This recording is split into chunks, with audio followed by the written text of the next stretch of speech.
goddess of Shirayama, also called Shirayama-Hime, the deification of a maiden who relayed Izanami's words. She once mediated between Izanagi and Izanami during their confrontation in Yomi, the land of the dead. Since she is the goddess of love and marriage, she was thought to be named Kikuri to bring people together.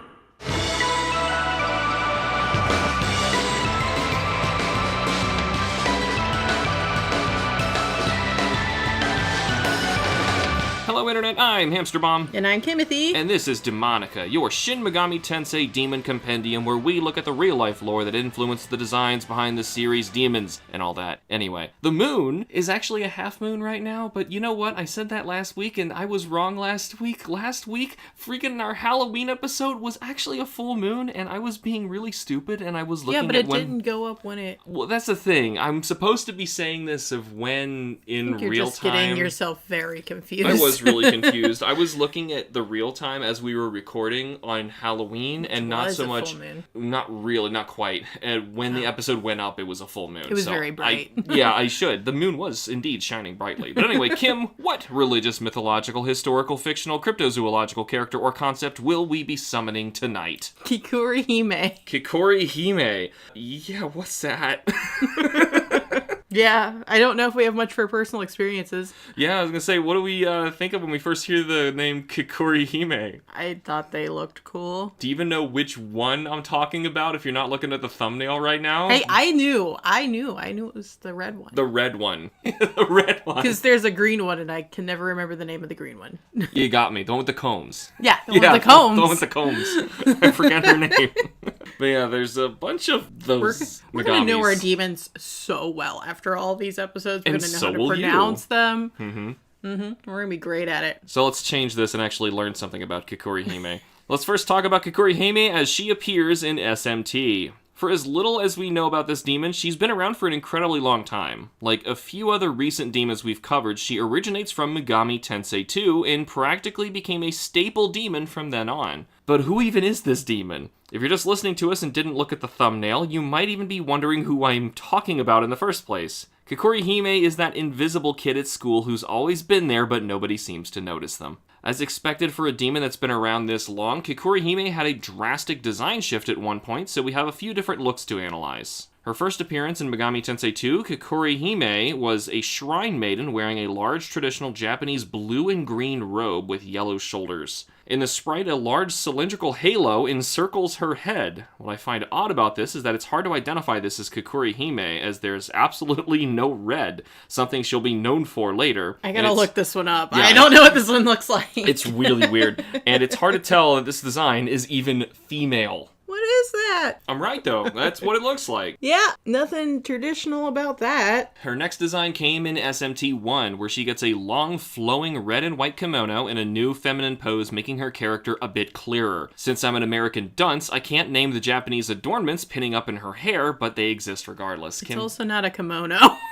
Yeah, I was gonna say, Kim, what's in her hair in her Shin Megami Tensei 1 I didn't even look that up. You don't know what those are? No. Okay, well, what is it called if it's not a kimono? It sure looks like a kimono. I don't remember what they're called. I just called them Shrine Maiden outfits. Okay, so you just know I'm wrong. Yeah. All right. Yeah. Well, I'm going to call it a kimono anyway, It's not a kimono. You're so far wrong with that. But you're not telling me what it is. It has pants on it. Don't call it a kimono. It's a dress. Call it a Shrine Maiden outfit. Shrine Maiden outfit. Yeah. That's a lot of syllables when I could just... Actually, that's barely more than kimono.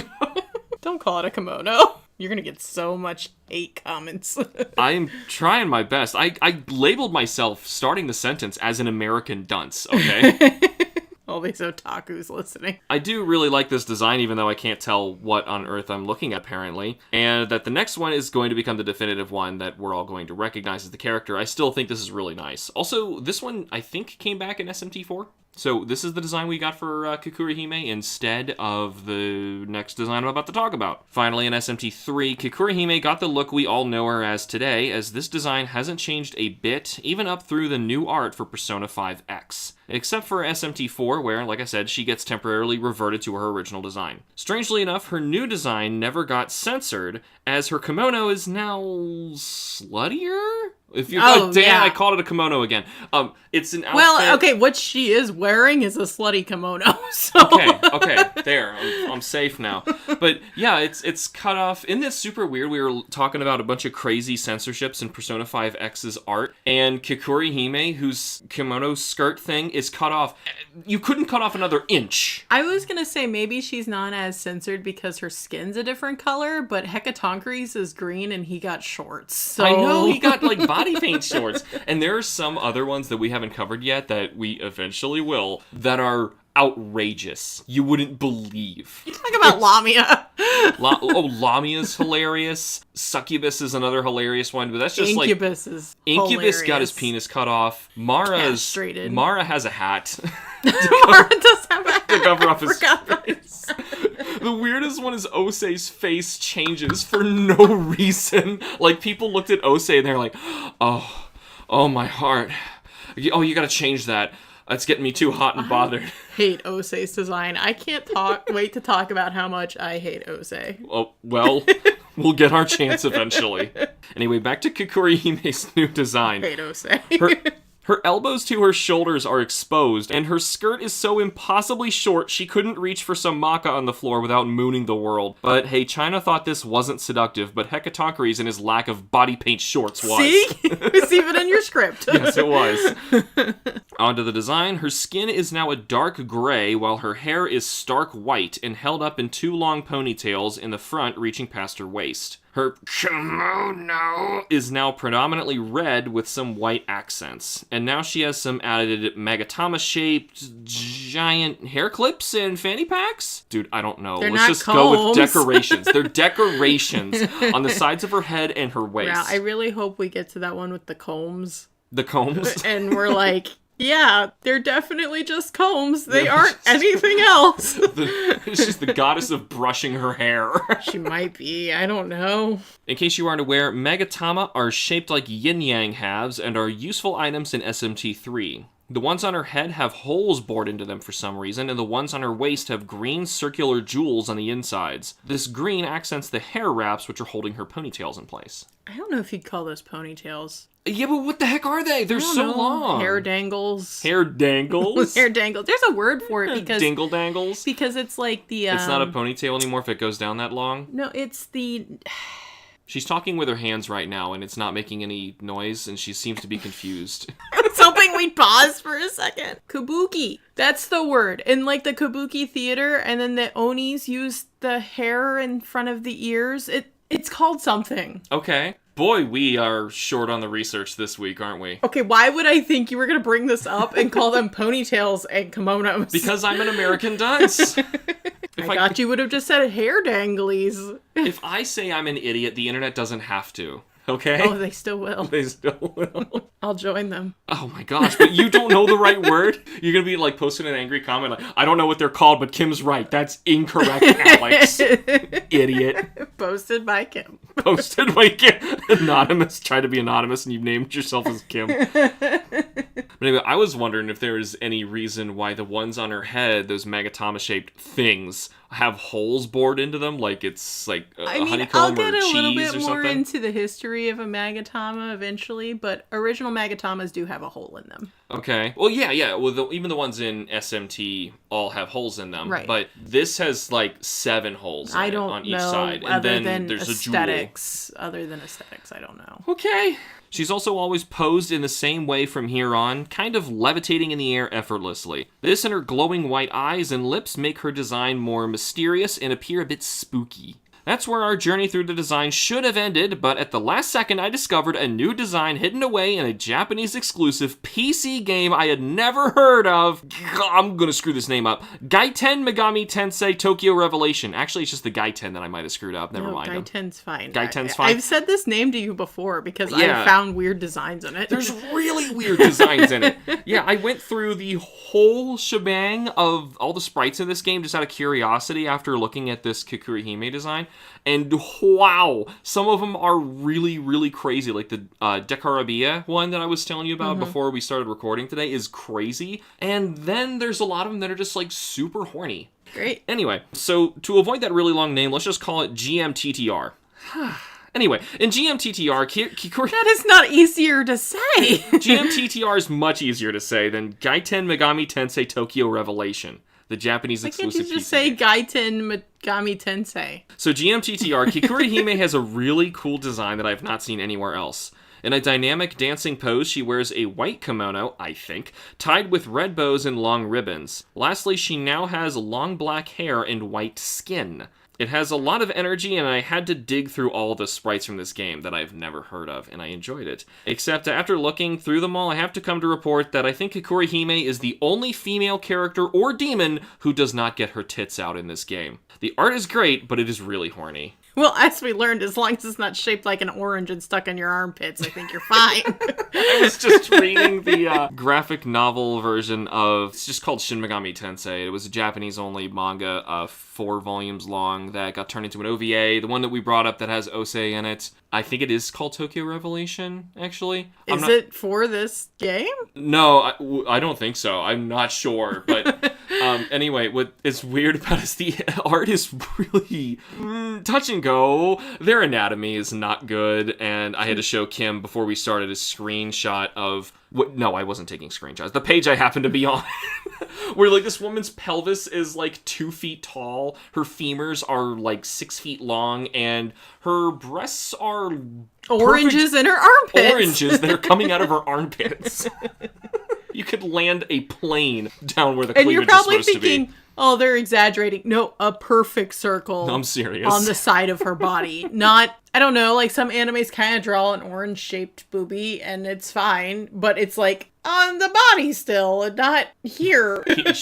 She's pointing under her armpit, so now I'm really confused. I think what you're trying to say is that liquid has weight, and if you have like a drop of water on your finger, it's never going to be a perfect ball. It kind of it beads up, you know. It's just what liquids do. I don't understand, but it's They solidified. looked like that even when she had a shirt on. I don't get it. Oh yeah, when characters still had shirts. I know. That's just that artist in that manga. But anyway, Kikuri-Hime, the only female, I think, including the main characters and cast. If anyone was female, they either got like stripped, someone was even like separated into In body Gaiden parts. Megami Tensei. Yes, in GMTTR. It's not Yes, easier. GMTTR. Help me remember it. There, I didn't even have it on my script at the time. GMTTR. But yeah, it was crazy. Everyone, yeah, titties everywhere. So if you like titties, there you go. There's the sprites to go for. But they're not real titties. Wait, does that one have good titties? What do you mean real?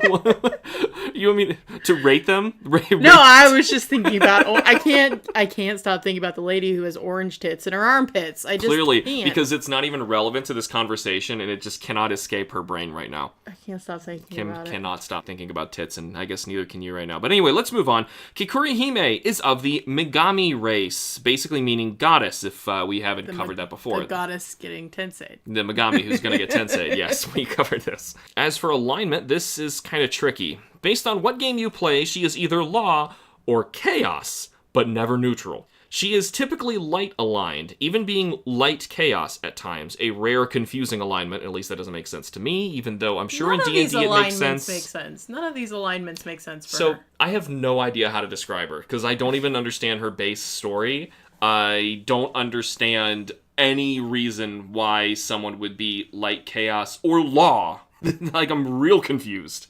Like, None of these make sense for this character in lore, I feel like. I think she should be neutral more than anything. Kikuri-Hime's best stats tend to be her magic, with her weakest being strength, understandably. Which is weird. This keeps coming up. Maybe it's all the demons we're covering lately, but there's so many that are just magic attack ones Magic-based. with no strength. Wait, Hecatoncres was probably not. Yeah, he was the magic. opposite. He was yeah, like vitality and strength. punches things. But she is not particularly standing out as incredibly powerful or anything. She's almost always a mid to early game demon, not necessarily standing out. She's definitely shy and a bit forgettable. There isn't a lot of consistency with Kikuri-Hime's weakness and resistances, so let's just say that most recently in SMT5, she is weak to electric, resists charm, and light, and nulls force. This likely keeps changing because of balancing, because I can't think of a logical reason for this demon having any weaknesses or resistances whatsoever. Or so many different alignments throughout, like, every game. Oh yeah, everything's changing. This is clearly this is a character, just throw stats at her. Yeah, it sounds like it's another one of those. Wasn't last week the same way, too? With Pyrojack? No, Pyrojack was pretty set in Yeah, we stone. covered somebody recently who we were just saying, whatever, Doulahan. Was it Doulahan? Just Maybe. throw stuff at Doulahan. Yeah. They were probably, it was just like for balancing the game's sake. Mm-hmm. But what can she do? Well, she's predominantly a healer, learning all sorts of healing spells throughout the games, from Medea to Diamrita to Pasamudi to Mipatra. She's definitely designed to be a healer, but she can still fight back. She sometimes learns force-based attacks like Zanma, and tends to also be given either sexy gaze or sexy dance to inflict charm, if you call that fighting back. Alright, Kikuri-Hime has no story integration at all. Yeah. So anyway, Talk about forgettable. Kim, it is time for your quiz question. How does that lead into a quiz question? I had to have some content in the story section. Last week, your question was about what Joker called the demon before recruiting them and learning their proper name in Persona 5. What does Joker call Kikuri-Hime? Because I can't think of anything else. Can you name it before I actually list the options? I saw it the other day. Oh, shoot. I didn't think of that. I can. Yeah, I had good ones to throw you off with. Let me read them for the audience to try and play along. A. Ghastly Maiden. B. Mountain Girl. C. Crimson Priestess. It's Mountain Girl. It's Mountain Girl. Because in Royal, it's like something else Mountain Girl. Something else Mountain Girl. Yeah, I did last episode. I was thinking like of putting Beautiful multiple Mountain Girl or something. Sure. Something like that. Yeah, I was thinking of putting multiple ones in there just to try to throw you off like I did with the one last week. However, multiple Mountain Girls would make it clear the answer is actually Mountain Girl, so I didn't want to screw with that. Anyway, we're going to take a quick break, even though it seems a little early, but that's all I've got for you guys for Kikuri-Hime. She doesn't have a lot of story integration. There's not a lot that I could do with this. Don't you make me have to add a recommendation at the end of this. We might just have a recommendation for a write demon. anything. We will ad-lib one if we have to make sure that this episode stays interesting. Don't worry about that. When we come back, we will dive into the lore of Kikuri-Hime. Warning, this is not an ad. I promise, I'm trying to tell you something important to help this podcast actually become more popular and get more people to listen to it. If you are on Spotify right now, click on the 3 little dots, and there's going to be a little drop down. It says, rate this podcast. Just tell it 5 stars and be nice. I'll give you a high five from the ether all the way from here as soon as I feel that enter my system. Yeah, it really helps us out in the end and make sure that we pop up in other feeds related to demons and Shin Megami Tensei-ness, which is not anything hardly, but it'll bring us up more often. I know they're out there, so help us find them because we found you somehow. So it's your duty. If you're not doing anything, we're not even asking for money this time. That's like I said, it's not an ad, it's just a friendly recommendation. Hit that little 5-star thing, like the videos. I mean, and it's always great if you can write something. You can write something nasty as long as it's 5 stars. I don't care. This episode sucks. 5 stars. And we're back with more Demonica. Now it is time to ask the question, Kim, who or what is Kikuri-Hime? Why do you seem so confused by it? She's so simple. Because I just know this character from Persona / Shin Megami Tensei, and I just know the design. I look at it and I'm like, okay, so what the heck is that? It's not Combs. Not Combs. Why, we're going to keep saying this and get through the whole episode without fact-checking who the Comb one is. Oh, no. Now it's just going to be the joke when we get to her. I'm just going to call her the Comb one. The Comb one. Or I'm going to call her, like, Comb-Hime. The actual episode will be called Combs-Hime. Green Combs-Hime. Kikuri-Hime is a Japanese Shinto goddess. She is known as the mediator between Izanagi and Izanami. She's closely tied to matchmaking, marital harmony, and relationship/business agreements. Okay, so I don't know who Inagami Zami Wamis are, but are they getting married? They are married. Okay, so she's a couples counselor. Yes. We'll get to the story about how she mediated them. Okay. I just know I gotta drag this out somehow because you said that you don't have a lot of content either. We're very nervous about this. But if I don't, we are gonna spontaneously recommend a demon for you. And you know, the thing is, it's like, because this is a game made in Japan about a Japanese demon, it's not like they're getting things horribly wrong. They're just, you know, true. So it's not like something I can, like, pick on. It's something so much more in their culture. I had to go and translate so many Japanese sites to try to find more information on her. Like more than 2? Yeah. Wow. That's effort that probably took you 5 minutes. And I went to the Japan wiki and it did not translate well. Like just grammatically did not make sense in some cases, and I get that. It was just literal. The language. Yeah. Let's start with the assortments of names. I am going to start more with the traits today. I know last week we did it reverse, so I'm going to just talk about her traits. Let's start with the assortment of names she has, because it made researching difficult. Yeah, even in the introductory lore thing that we read, her name was also Shirahame? Yeah, Shirayama Hime. Shirayama Hime. So we have Kikuri-Hime, Okay. Kikuri-Hime no Kami, Okay. Kukuri-Hime no Mikoto, Whoa. Shirayama Hime no Kami, and Princess Chrysanthemum. Why is that the one I messed up on? Those were the English words. Princess Chrysanthemum. Okay. I knew I was going to mess that one up. It's the English one. Which I think might be for her red color or something, because chrysanthemums are typically red. Okay. Most commonly, these names all have similar meanings, which is to bind or tie, just like Kikuri, I think, means to tie or bind. She's also sometimes referred to as the goddess of life, which is weird and doesn't really make any sense, but she can be tied to the goddess of life, I guess. So there isn't much text about what she looks like, but I'll do my best.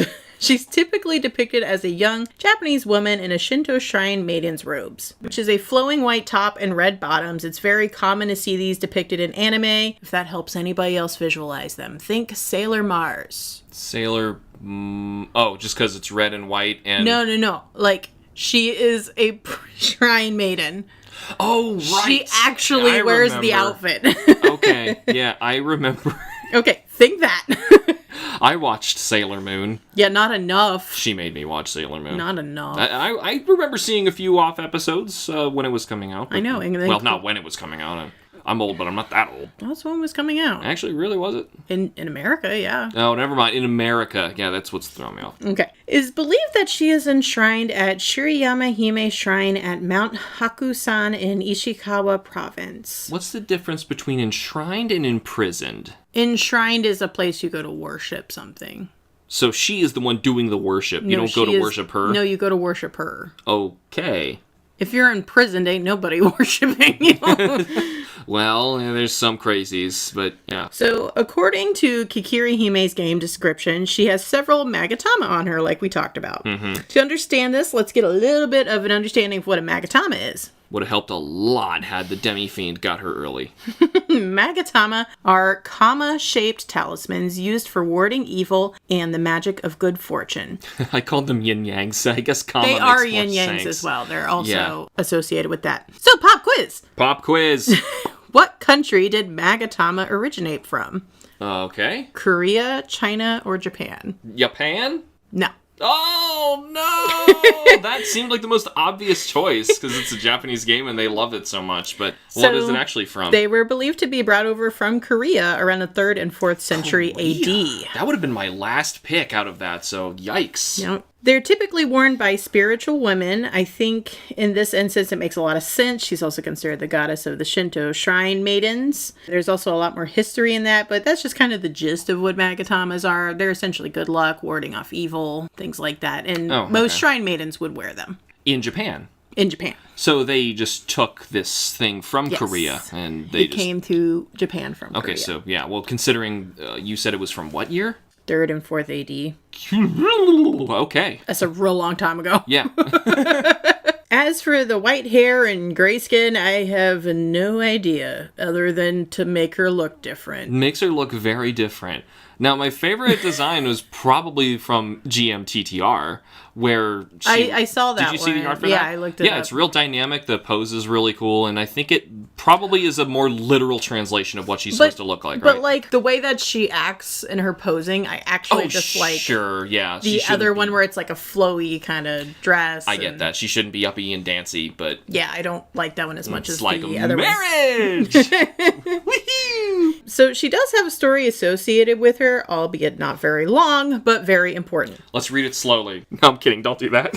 I'm going to have to because you're going to ask me to go back and reread words. A lot of Japanese words. Here we go. Oh, jeez. Her story can get often mixed up with other deities, and they get conflated together a lot. There is one story she briefly appears in that is her main story arc. Oh, God. This is like Idun, isn't it? Idun's is longer. Oh, no. This is more like a little more than Gira Makala. Oh, jeez. Yeah, this is an episode for a demon recommendation. This story is in the text called the Nihon Shoki. I just liked saying that. Nihon Shoki. Izanagi, the god of life, was visiting his deceased wife Izanami, the goddess of the dead, in Yomi, the land of the dead. What happens when they get married? I see why they need a marriage counselor. They were already married before she died. I didn't want to go into the whole story about how they died because there is an Izanami and an Izanagi in SMT. Okay. Anyway, he goes to the land of the dead to find his wife. Okay. Finding her rotting appearance... Ew. Yeah. Because she's dead. He finds her in a rotting appearance. He flees Yomi on the Yomotsu Hirasaka. This sounds like a very familiar story. Sounds very Greek. This is a place in the SMT Apocalypse. What? The Yomotsu Hirasaka is actually a location in SMT Apocalypse. Oh, I don't like that game. So It's way too anime, actually. So essentially this is just like the roadway between the living and the dead. Most areas in Shin Megami Tensei go over my head because they're already super Japanese. Now, of course, I'm going to recognize some that are like Shibuya, Akibahara, but whenever it just gets into long Japanese names, I'm like, sure, I'm never going to remember that. Someone's on a quest and say, please go to Akibahara. And I'm just going to say, all right, I hope there's a quest marker. I hope I can find that again. Yeah, that's great. I will definitely try to do that as long as there's a quest marker. So, in researching Yomi, the land of the dead, I actually found out a lot of the lore of this movie, Spirited Away. And I understand that movie so much more now learning about this. Oh, it's a very popular movie. I think more people have seen that than more people have played Shin Megami Tensei the entire series. Correct. Yeah.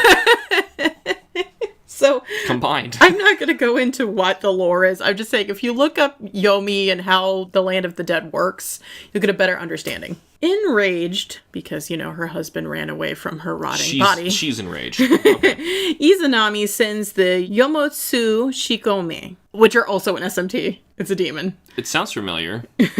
Which are underworld hags that come after him. This is where the stories can differ. Some say Kikuri-Hime doesn't interfere and he escapes successfully, and others say Kikuri-Hime comes in to mitigate the situation. So we're going to go with the Kikuri-Hime one. Let's go with the story where she does something. Kikuri-Hime is brought to Yomotsu Hirasaka by the Yomotsu Moribichi Bito. Woo! The guardian of the entrance to Yomi, and I can't find mention of this name anywhere else. I found it in one reference.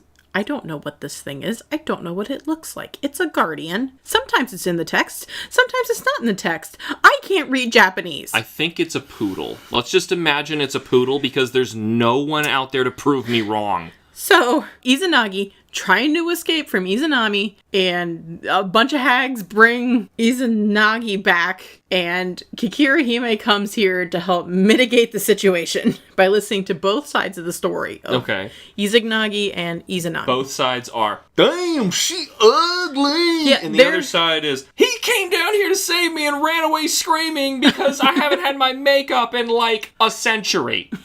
There is no text anywhere that says how she mitigated it. Oh my god. What she said. There's no quotes. Nothing. Eventually, Izanagi is able to return to the world of the living. She just nodded and listened. Yeah. Yeah. And then went through this.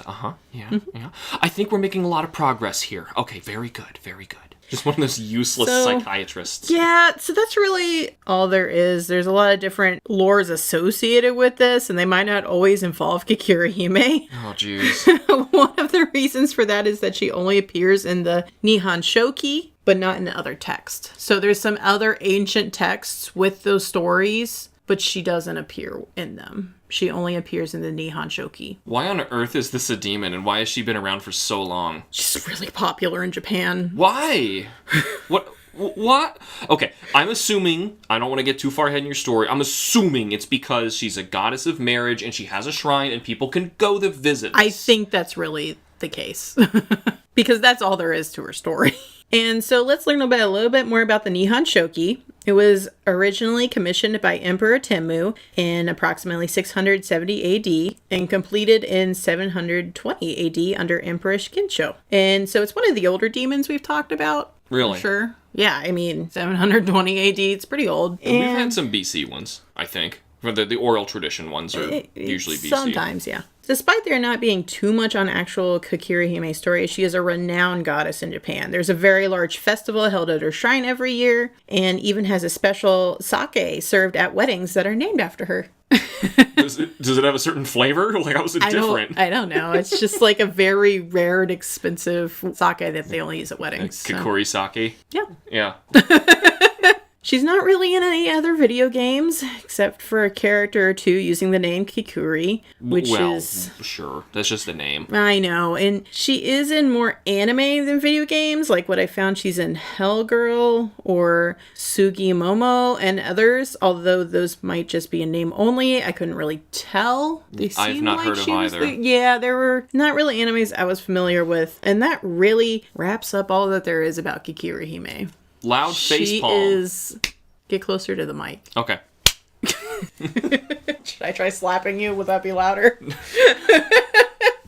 So, what do you think about this demon now? I think we're going to recommend a demon. I was so disappointed. I was expecting a lot more. She was one of the demons I was like the most excited to learn about because I was like, oh, her name's cool. I like her design. I want to learn more about what this goddess is and what she does. Yeah, especially if she's a really big deal in Japan, but it sounds like that really big deal is just... She's the goddess of healthy relationships, essentially, and has a big shrine at the base of Mount Hokusan. Yeah, and I can imagine in a culture like Japan, you're going to have a lot of unhealthy relationships, so she would be very popular to visit. I guess. Yeah, I can imagine it's very not okay to leave your husband or your wife over there. It's a lot of not okay, big no-no things, like you stick it out forever, and no matter if he's hitting you or she's spending all your money and you're financially ruined or whatever the case is, like they stick it out forever no matter how miserable they are. I've learned that's actually the same thing with like jobs too, and your career over there. You actually have to hire people to help you quit a job.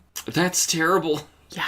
Yeah, anyway, it could be the cultural thing that is making her so much bigger than she is. So really her story is not her original folklore, but what had happened to the demon in her shrine after that point. It's more like her shrine and her influence over in Japan. I don't know where Ishikawa province is, so I don't know what the difference between a prefecture and a province is at all.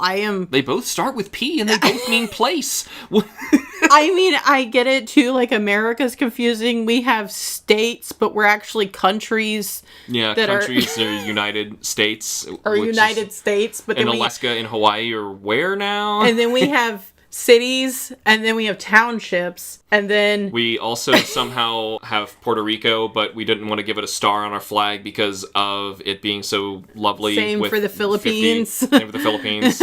There's other places too. And then, like, we also have counties. Like, what's a county? Why? Why do we have that? There's more ways to divvy up political influence. Anyway, give us another quick break, and we're going to try and prepare a little to talk about a recommended demon. So, we have decided on a recommendation today. Well, I hope you guys liked it last time, because we're doing it again. Yeah, the last one was a little creepy, and hopefully this time we're going to lighten it up with a less scary edition. And a local one for us. Yay, local creepy things. I mean, this is only like 20, 40 minutes from us. Yeah, that's pretty darn close. So, tonight we're going to be talking about the Loveland Frogmen. You've been practicing that, haven't you? No, I have not. Why? So, this is our demon recommendation for Atlas, if you're listening. Because you might not know it in Japan. I'm shocked they know Mothman, to be honest. Mothman is way bigger than the Loveland Frogman. But, like, Bigfoot? Bigfoot appeared in a game one time. Yeah. And never again. Yeah, what's with that? Or was it Sasquatch? I don't remember if they... They're the same, it's fine. I know, but I don't remember what they named him. So, first I'm going to read a chapter from a book I just bought called The Big Book of Paranormal I mean, I have known the Loveland Frogmen for many years now, just listening to them in other podcasts and learning about them. I forget sometimes it's a species? It's more than one. Okay, Yes. well, good. That makes it better for a demon. Alex has never heard this story, so this is even better. Yeah. All I've ever told him is that they are giant frogmen that shoot fireballs. Which sounds hilarious. How giant is giant? Like human-sized. Human-sized. I expected like a little gnome guy with a wizard hat shooting fireballs. I always see them in like a typical like pointed wizard hat with stars on it and like a little wizard. That's just what I imagine. Oh, that's... Oh my god, I'm right. No, they are not dressed like that. Okay. That is just how I picture them. Maybe Atlas would do that, though. So the Loveland Frogmen is actually very popular in our area, if you can imagine. There is a festival coming up in March. I'm hoping to go to it this year. I want to go to more cryptid and paranormal festivals. I'm sure she'll drag me along, and we'll tell you about it on the show. Yep. I mean, my grandparents lived over in Loveland, so they lived in Goshen, which is right next to Loveland. We drive through Loveland all the time in the Little Miami River. So, let's start our story then. Late one night in May 1955, a businessman was alone on a road near Loveland, Ohio. As he drove along, he saw 3 figures on the side of the road. He thought they might have been stranded. Maybe their car had broken down, so he slowed down as to approach. But what he saw gave him quite the shock. They weren't stranded drivers, they weren't even human. He saw the figures of about 4 feet tall and webbed hands and leathery skin. But worst of all, their faces were frogs' faces. So wait. That means the rest of the body outside of the hands and feet. I mean, I think they have a froggy body at this point. So they had clothes. I don't know. We didn't get that far yet. Okay. They were giant frogs standing on 2 legs and seemingly talking to each other. One of the frogmen held up something over its head, looked like a wand, and started shooting off sparks. This was enough to snap the man out of his shock, and he hit the gas and pedaled and sped away. Who is the man? It's just a businessman. So this is unfortunately not like a story you can trace back to a person who claims to have seen something. Yeah, I think that's one of the biggest problems with these stories for the Loveland Frogmen specifically is that there aren't too many names actually tied to the event. I think in the next section there's a police officer who is named. Okay. So like him you can look up. And this is in 1955, so these people may be alive still today, but more than likely not. If they were in a newspaper in the 50s, they were probably not even going to be named. They were just like, local man sees frog, shoots fire out of stick, right. Runs for life. And so began the legend of the Loveland Frogmen. Nothing else unusual happened until March of 1972, when a police officer named Ray Shockey was out late driving, and he saw a strange creature crouched on the side of the road. It scrambled across the road right in front of him, and then he stood up to climb over the fence and make its way down to the nearby river.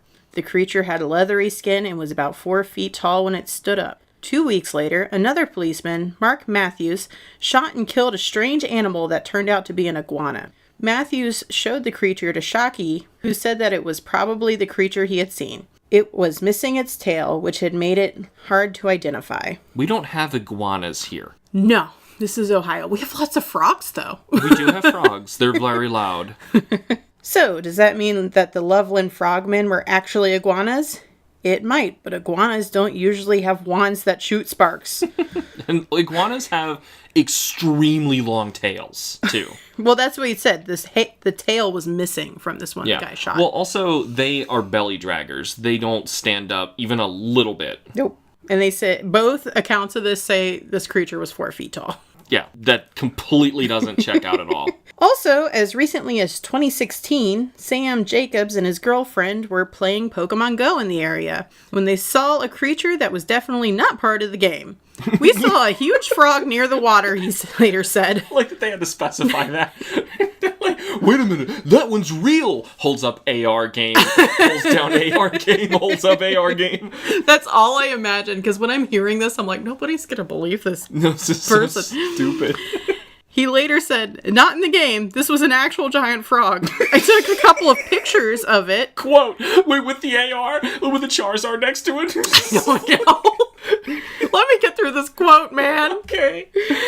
Okay, the full quote now, okay? Yes. Not in the game. This was an actual giant frog. I took a couple of pictures and a video because I'd never seen one that big. Then the thing stood up and walked on its hind legs. I swear on my grandmother's grave that this is the truth. I'm not sure where it was a frogman or just a giant frog.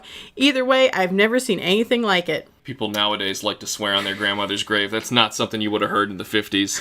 So, if there are big frogs that can walk upright, what are they? The fact that one seemed to be using a piece of unknown technology suggests they might be extraterrestrials. But if they are aliens, why would they look like frogs from Earth? Are there some unknown species of frog that developed intelligence over millions of years but lives in secret apart from us? And what does the wand do? And that was the passage from The Big Book of Paranormal by Tim Rayborn. One thing that I can't stand about paranormal stuff is when they don't understand how to explain something, so they go to some other unexplainable thing. He's like, well, they had wands, therefore they might have been extraterrestrials. Like, oh, shut up! Oh, just like how Bigfoot can teleport. Bigfoot can teleport? He's an interdimensional being. Have you not heard this? No, I just know he's tall, furry, and steps on things. So probably needs a bath. I thoroughly enjoy the story of the Frogman because that's all there is to it. It's a very short story. It's just 3 stories. It's just 3 short stories. Or 4, was it 4? It was 3. Well, yeah, it was 3. One of them was like a 2-parter with that guy who found the iguana, supposedly. Right. It's just those 3 short stories. Where are those pictures that the Pokemon Go guy took? I tried to look them up. They're not great pictures. And he's clearly using a smartphone that even works said he had a well. video. What the... Yeah, it must be a good enough smartphone because he's playing Pokemon Go. I know, that's what I was thinking. Yeah, therefore it's got a camera. It's and pretty this good. is all, I think this is over the Little Miami River, so that's a pretty big river right next to us. So yeah, we're gonna go Loveland frogman hunting. River. I don't know, this story's always silly to me, and I hate to say it, it's definitely a cryptid I do not believe in at all, but I thoroughly enjoy it. It's so silly. Now, which I think is half of the fun for me and my cryptid love. Like, I don't think I believe in most of them, but if the story is good enough, oh man, I am gonna be its fangirl. I could see there being a species of frog that we haven't fully documented yet that can stand on its hind legs, and it gets to be about 1 foot tall. Maybe. Like when it's trying to run away from you. These were 2 separate accounts that said they're 4 feet tall. Yeah, well, ignoring that. I'm just... people greatly exaggerate things when they don't know what's going on, especially the distance. Well, so this was a funny story that I brought up because my grandparents, like I said, lived in Goshen, which is right next to Loveland. And my neighbors in Loveland had like 3 or 4 iguanas in their front room. Like pets? Yeah. Oh my Giant pet iguanas. And they had like a sunroom, and they had it totally blocked off just for these giant iguanas that they had. But giant iguanas are like so the opposite. I'm just saying, I know of an iguana that was close by. I don't think it would have been there in 1955, but definitely probably for the 1970 one. There are some lizards that when they run, they can run on their back legs to try to get away. Iguanas can do that. No, they can't. They're too heavy. big. They're way too big. But they do fall out of trees a lot. Yes, they will fall out of trees. I've heard that's a real problem when you get areas where they live and then you get a freeze and then you just can get clocked in the head by an iguana. Yeah, I got freaked out once. I was in Puerto Rico on a trip and I was in a hammock trying to relax. Because as soon as I was starting to go, hey, you know what, this is actually kind of nice, I hear something shuffling under me and I look down and there's this 9-foot iguana passing under me. And I'm not exaggerating. That's how long the stinking tail was on this thing. And yes, they drag themselves. They're practically snakes that have legs on the sides that they have to pull themselves around. So I really doubt that... I doubt it's an iguana. I would much more believe a giant frog is in the area. Yeah, that's why I'm more leaning, if those were actually credible, that there was some sort of unreported species of frog that stands up on its back legs to run. That seems outrageous. That seems really silly. Because their muscles just aren't designed like that. I know, they're not. Like, especially standing still and, like, talking three and of them talking and shooting sparks out of the wand. Wand that thing. was only that was in only one the of first the one. account. Yeah. That was the crazy first one, right. Yeah, I have no idea. But in SMT, I can see them making a very tiny frog He cute little, like, 1.5 foot tall little frog. His robes are way too big for him. Like, his sleeves are just billowing down onto the ground, I imagine. He's probably wearing, like, blue and white. His hat is also a little too big. It's got big, bright stars on it. Little star stickers. Maybe one of the star stickers is peeling off just to make it look like he's dressing up. And he's got, like, a stick Harry Potter wand. Oh, I want him to have, like, a large staff that's just way too big for him. I don't know necessarily if he needs a hat. SMT doesn't typically put hats on things, but... He definitely casts fire. Oh, yeah. It said sparks, so I guess it could have been, Zio. Electric, sure. Maybe Agi and Zio. Yeah, he can cast both of those. He's probably going to block water, so ice. He probably blocks ice. I mean, most frogs I wouldn't think would block ice. I don't really know how it works in the SMT world because there isn't a water, so I guess... A lot of frogs are completely immune to the cold and can even shut their... Well, that's the thing. They completely shut down. I mean... Yeah, but they survive! I'd call that a block. Okay, if he's going to block something, that's it. I think he's weak to Mudo. He's too cute. He's too cute? He sounds like they might be evil. Or they would blow over too easy. Are they weak to force? Oh, yeah, I could see that. They're frogs trying to stand on their hind legs.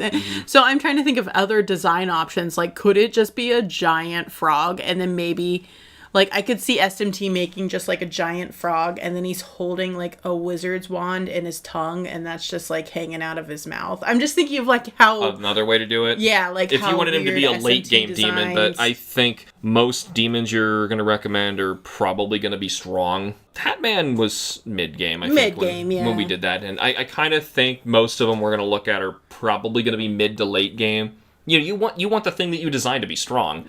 But I also think Loveland Frogman, for how little lore there is on him, he shouldn't be that big. He should be like a cute little thing. Yeah, I mean, I love that idea. And I would also think more similar to the design... I can never remember the name of this demon. The little dude holding the big leaf. He has like Coral a blue Poker. headband. Yes. I don't know. I kind of aesthetically think similar to that. Yeah. Just super cute. Yeah, I don't know if I'd go with Mudo as a weak. But Force, definitely. I think he's weak to Force. I don't know what kind of attacks. We always talked about, like, Zio and Agi.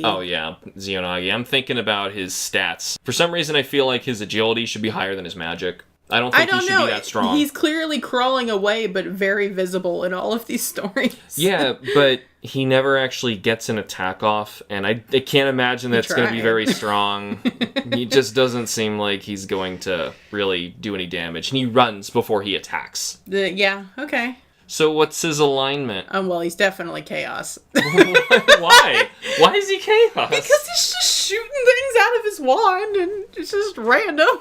It's not random. I think he was trying to get away. It's not like he wants you to, like, fall in line under his iron fist or something like that, or he's working for anybody. But that's why I'm saying he's chaos. He's just doing whatever he wants to, and... You can do whatever you want to and be law or neutral. I don't feel like that as much with law. Chaos, it's the easiest. He clearly has not told me which god he is serving under. Okay, a tiny little chaos or neutral guy, I think, is fine. Light aligned? What, you have, like, yeah, light? He should be light. I think he's a little cutie patootie, but he's also a diabolical little cutie patootie who is just going to cause problems for no reason, but smile while he's doing it. Or what if SMT just made it, like, a really sexy frog? How do you do that? Pokemon would try. I think they've already tried. Pokemon keeps trying to make attractive... Everything have legs? Yeah. They caught on to the fact that people were trying to have, like, body pillow sex with their Pokemon, and now they're making them all have legs. They made that life-size Gardevoir. Anyway, we didn't need that conversation, so why on earth do you think it should be a sexy frog? I don't know. I think that would have come up in the stories. I was pulling up in my car next to 3 extremely attractive 3-fingered women, and all of a sudden I realized they weren't women at all. They were frogs. Ooh, could he have, like... I feel like frogs always have to have, like, poison, like, moves or something. Oh, yeah. You know? Yeah, that makes sense. But he's in the Little Miami River, which honestly is probably cleaner than the Ohio River, so... I was going to say he could also null poison, but... Okay, I could go with null poison. Or resist. Fine. At least resist. Yeah, okay. I can go with that. Weak to confuse. He's trying his best. He forgot his spells names. I don't know. There's 2 ways to look at the story. Either he's diabolical or really cute. I don't know which way I want to go with it. Who doesn't love frogs, though? I'd be perfectly okay with there being a new little frog guy, because we have some frogs, but I don't know. We don't have this particular frog. So, like, here's my thinking on it. I want to get more American cryptids into it because, like, one, also I feel like we don't have enough Native American stuff in the games as it is. I remember I looked through this list because I was very upset about it. Yeah, there's an okay amount of them, but there's so much more but to then take that's from. like that's like a whole separate culture from what America is now. Like there's a pop culture movement, and I feel like that's important to like encapsulate in demons, which they have Mothman and one instance of Bigfoot. So would his race be Uma? What does Uma mean? It's unidentified, mysterious animal, I think. They use it for cryptids and stuff, except Yeah, but have they Mothman. used it Mothman's in more? wilder. Yeah. They do use it. It's supposed to mean cryptid, but I think we talked about this before off camera, or microphone. We talked that Japan has a different interpretation of what this means, and they're using it for completely different stuff. I thought they were using it for like ultimate monsters or beasts or something. No, like Inaba the Hare is an Uma.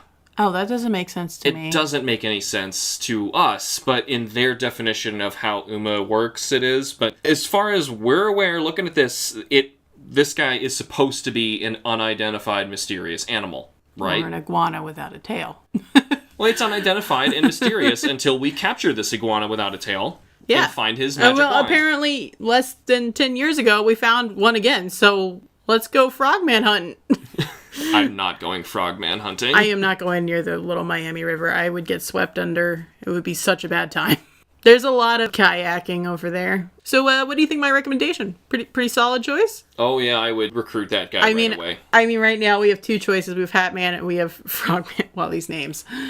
Yeah, they're both clearly men. We need some women representation in here. Or maybe we need to name Frogman something else. Maybe he needs to be like... He would... I feel like he'd still be Frogman. Love Frog or something. Loveland Frog. Loveland Frog or Froggyland. Frogland?